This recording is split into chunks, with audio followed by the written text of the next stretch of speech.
we're here today to really give you a sense of what's happening in South Hillsboro, not just now, but what's going to happen this summer. A lot of what South Hillsboro's been about is jobs, housing balance. We've been blessed with a lot of good paying jobs in the community. We have not been able to keep pace with housing supply. So a lot of South Hillsboro is about bringing housing resource. We have about 65,000 workers in Hillsboro today. Almost 55,000 of them commute in each day. We really want to balance that number. Transportation capacity is being built for the area, and it's going to help.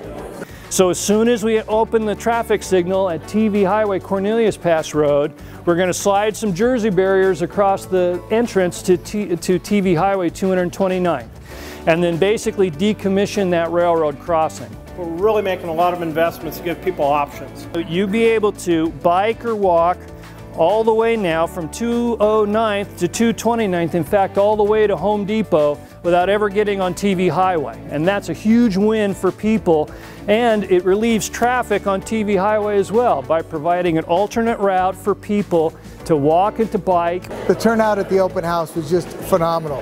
Hundreds of people, great presentations by our partners and staff. We're excited to see the engagement. It shows that people really are excited about South Hillsboro, but they're also curious to know, what is it going to look like? What is it going to be like? Frankly, how is it going to affect my life with all of these new neighbors coming in?